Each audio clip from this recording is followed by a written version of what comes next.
내 이름은 이주인식이요. 법을 등지고 자신이 저지른 죄로부터 도망치려는 짐승들을 사냥하는 사냥꾼이다. 차량은 운전자의 조작 하나만으로도 손쉽게 흉기로 전락한다. 멍청한 여자일수록 밤 컨디션이 좋지. 오늘 밤도 실컷. 비켜! 이런 나가! 이거 천하고 난리야! 꿀도 더럽게 구질구질하네. 미안한데 여자 하나 처리할 수 있어? 만약 사고를 냈다면 자신의 실수에 대해 책임을 지는 게 정상적인 방식인데 천박하게도 이 세상에는 그 책임을 회피하려는 사람들이다. 의사인 내 인생에 흠집을 낼 순 없지. 은정 안 남기게 잘 처리해줘. 아이, 당연하지 형님. 자신의 지위나 명성을 잃는 게 두려워서다. 그렇게 해서 법의 심판에 피할 수 있을진 몰라도 우리한텐 안 통한다. 비켜, 망할 놈아. 아이고, 갑자기 튀어나오시면 안 되죠. 왜냐하면 우리 역시 뒷세계에서 살아가는 사람들이기 때문이다. 그럼 구질구질한 남자 하나 처리하러 가겠습니다.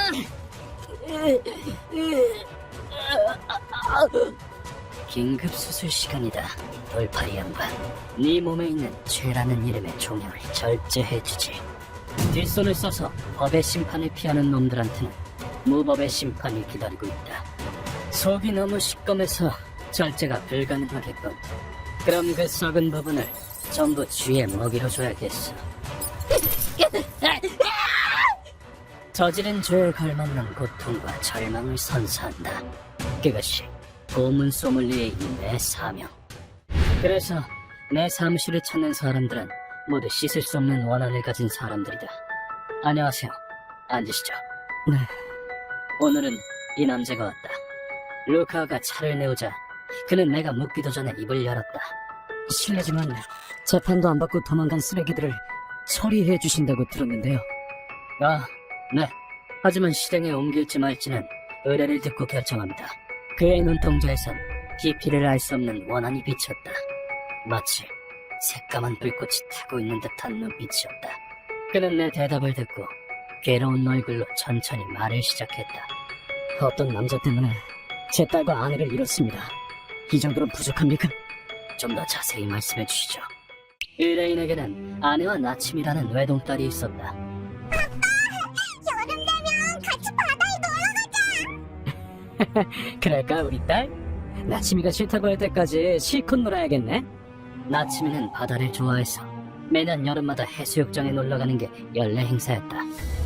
그래서 8월 초가 되자 그의 가족은 다 같이 해수욕장에 갔다. 그래, 조금만 기다려. 일단 의뢰인은 올해도 좋은 추억이 하나 늘겠다고만 생각하고 있었다. 나침이 또한 행복한 얼굴로 기운차게 놀고 있었다. 다음엔 저기 이상하게 생긴 돌까지 끌어줘. 저긴 좀 힘들 것 같은데. 미안 여보, 잠깐 쉬게 당신이 좀 놀아줄래? 알겠어. 빨리. 딸의 체력을 당해내지 못한 의뢰인은 잠시 동안 아내에게 딸을 맡겼다. 튜브 끌어주라. 근데 아빠만큼은 못할걸? 하지만 그는 그 판단을 평생 후회하게 된다. 의뢰인은 너무 피곤했던 나머지 파라솔 밑에서 꾸벅꾸벅 졸고 있었는데 큰일 났어! 경찰! 아니야! 구급차 불러! 너무 위험해! 뭐지? 갑자기 주변이 소란스러워져서 깼다고 한다. 무슨 일이 있나 싶어 바다 쪽으로 가보니 무슨 일이 있습니까? 여자애랑 엄마가 보트에 빨려 들어갔대요! 여자애랑 엄마요? 의뢰인은 그 말을 듣자마자 등줄기가 서늘해졌다. 절대 우리 가족이 아닐 거라고 마음속으로 되뇌었지만 현실은 비참했다. 뭐야? 왜 이렇게 됐어? 피투성이가 된 들것에 누워있었던 건 의심의 여지 없이 아내와 딸이었기 때문이다. 제발 살아나기만을 기도했다. 하지만 두 사람의 몸은 이미 갈기갈기 찢어진 상태였다. 미안해 여보. 나침이 말이 아팠지. 내가 그를 씌워서. 의뢰인은 사랑하는 아내와 아이를 동시에 잃고 말았다. 물론 경찰 조사도 진행됐지만 현장은 유류품이 남기 힘든 바다속. 이런 단서가 없어. 너무 갑작스러웠어서요. 안 그랬으면 사진이라도 찍었을 텐데. 목격 정보도 얼마 없어 가해자는커녕 배의 종류조차 알 수 없는 상태였다. 사건이 터진 지 2년이나 지났음에도 범인은 밝혀지지 않았다. 대체 범인은 누구냔 말이야. 그러다 어느 날 그는 우연히 인터넷에서 어떤 글을 보게 된다. 이게 이 자식이 내 딸이란 아내를. 그 게시판 글은 사실이었던 것이다. 사건 당시엔 스즈키는 젊은 여성을 태운 소형 크루저를 몰고 있었다고 한다. 스즈키씨, 음주운전 아니에요? 괜찮아! 6년이나 몰았는데 뭐! 놈은 배를 몰면서 술을 많이 마셔 안전 확인을 소홀히 했다. 그러다 결국 참극이 일어났다. 뭐야! 저리 꺼져! 수영구역에 있던 아무 죄도 없는 모녀를 시속 100km로 날려버린 것이다. 놈은 사고를 낸 뒤 재빠르게 수습했다. 도색만 하는 게 아니라 엔진까지 다 교체하시는 건가요? 그래, 아무도 모르게 살인 두둑히 하지. 배에 남은 사고의 흔적을 지우고 사용 이력도 은폐한 것이다. 게다가 당시 배에 타고 있던 여자한테도 나 조폭이랑 치던 거 알지? 떠벌리기만 해봐. 가만 안 둬. 네. 돈과 협박으로 입막음을 했다. 힘이 있는 자에게 2년이란 시간은 죄를 지우기에 충분했다. 경찰이 놈을 이용해서라 지목해도 결정적인 증거는 못 잡을 거야. 그럼 내 손으로 복수해주겠어. LA는 자신의 손을 더럽힐 각오까지 했다. 하지만 정보상은 저지했다. 그냥 전문가한테 맡기지 그래? 이쪽 세계엔 원한을 대신 풀어주는 무서운 남자가 있거든. 이렇게 해서 그가 내 사무실까지 오게 된 것이다.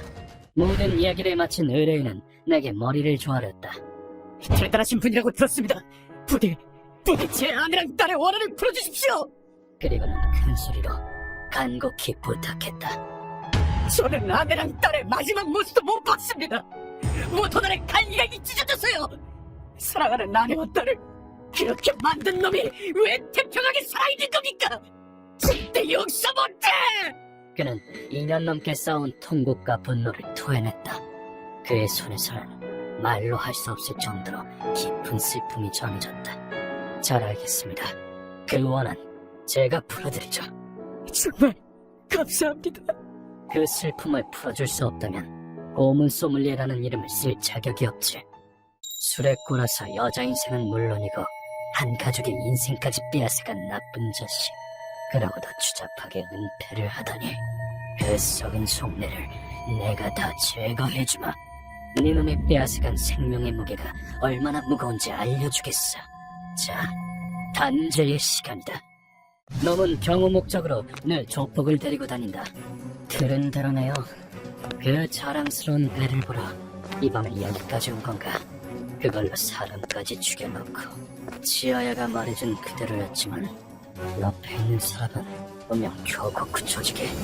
나는 소리 없이 그 조폭의 뒤를 습격했다. 야, 너 저 자식을 겸허하는 거냐? 네 놈은 누구지? 아! 난 교국구 조직의 시라타키다! 감히 조폭한테 시비를 걸어! 이 자식, 아무 소리도 안 나. 넌 뭐 하는 놈이야? 아플 겁니다! 저 자식이 죽여버린다! 스즈키는 루카한테 목을 맞아 금세 기절했다. 놈은 저 배로 죄도 없는 모녀를 죽였다. 그걸 알아도 지켜줄 셈인가? 그건 벌써 알고 있었지. 주변에 입막음을 한 것도 나거든. 이놈도 쓰레기고. 그럼 봐줄 필요 없겠어. 일단 너부터다! 7대3의 비율로 깔끔하게 두개골을 갈라주마! 꽤 빠르고. 하지만 빈틈투성이야. 무기를 숨기고 있단 것도 모르다니 시원찮긴. 내가 뭘 던질 거란 생각은 못하는 건가? 루카, 이 녀석은 그냥 이대로 두고 가자. 신고도 안 해도 돼. 알겠습니다. 눈치껏 빠졌으면 이렇게는 안 됐을 텐데. 우리는 스즈키의 신병을 확보해서 아지트 지하에 있는 다른 고문실로 이동했다. 오늘은 여기서 하시려고요? 그래, 이놈한텐 안성맞춤이야. 이번엔 평소와는 좀 다른 걸 할 생각이다. 이곳은 전쟁 전의 유산 중 하나로 군용 소형배의 비밀 선착장이었던 곳이다. 바다와 배를 이용한 고문도 있거든. 오늘은 그걸 할 거다. 그렇군요. 보고 공부해두겠습니다. 여긴 고문실을 지을 때 운 좋게 발견해서 유용하게 잘 쓰고 있다. 그럼 슬슬 시작해볼까? 일어나, 쓰레기야.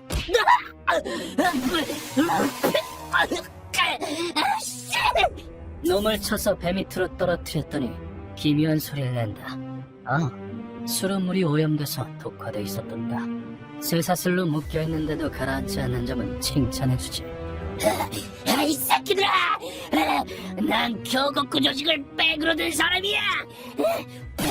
이러고도 내가 무사할 줄 알아! 입 닥쳐! 하지만 천박한 말만 해대는 건 가만두고 볼 수 없겠어. 일단은 한 대 쳤으니 유예기간을 줘볼까. 너 배로 어떤 모녀를 치워 죽였지? 유족이나 피해자들한테 미안한 마음은 없나? 그게 고의로 낸 사고가 아니라면 조금이라도 죄책감이 남아있을 것이다.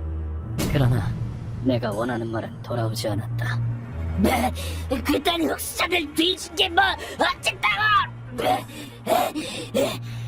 뭐? 내 배는 흠집난 걸로도 모자라서 뒷처리 비용도 엄청 나왔어! 오히려 내가 사과이나 위자료까지 받아야 할 판이라고! 놈은 지극히 자기중심적인 쓰레기 발언을 토해냈다. 죄도 없는 모녀를 죽여놓고 그딴 말을 하다니 도저히 인간이라고 볼 수 없군. 이 자식이. 그럼 이놈도 배에 한번 죽어봐라. 루카와! 네, 알겠습니다! 출발합니다! 내 명령에 루카와는 배의 엔진을 켰다. 배는 그대로 수를 돌진했다. 니놈이 좋아하는 크루징이다. 어때? 실컷 즐겨라. 쇠사슬로 묶여있던 놈은 당연히 질질 끌려왔다. 이건 용골쓰기라고 하는데 17세기의 해군이 해적들한테 행했던 고문이다. 좋아, 당겨!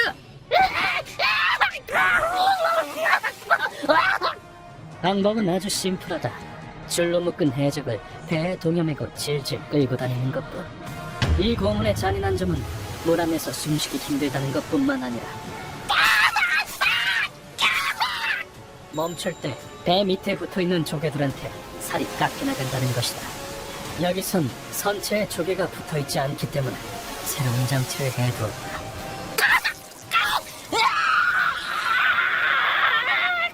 좁은 수로 좌우에 날카롭게 다듬어진 콘크리트 벽을 깔아 놈의 살을 깎아낼 수 있게 맡아. 이런 식으로 계속했더니 뒤편에서 희미하게 놈의 목소리가 들렸다.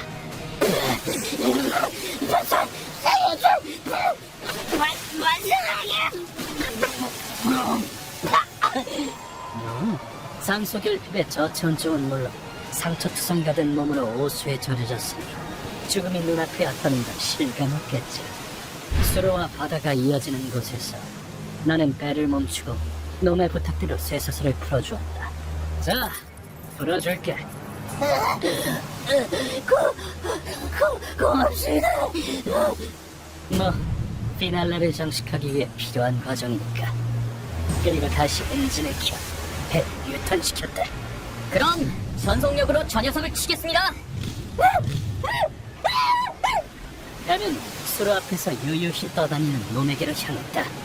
이젠 소리를 낼 힘도 없는지 놈 뽕꿀질린 걸로 좌우로 고개만 흔들어댄다. 어렸을 텐데 니도 배에 한번 죽어보라고. 멍청한 놈, 내가 너 같은 놈을 용서해 줄 줄 알았나? 마지막으로 네 몸에 새겨라. 이게 나치면의 가족이 받았던 고통이다. 피로 물든 바다에 놈의 단말마가 울려 퍼졌다.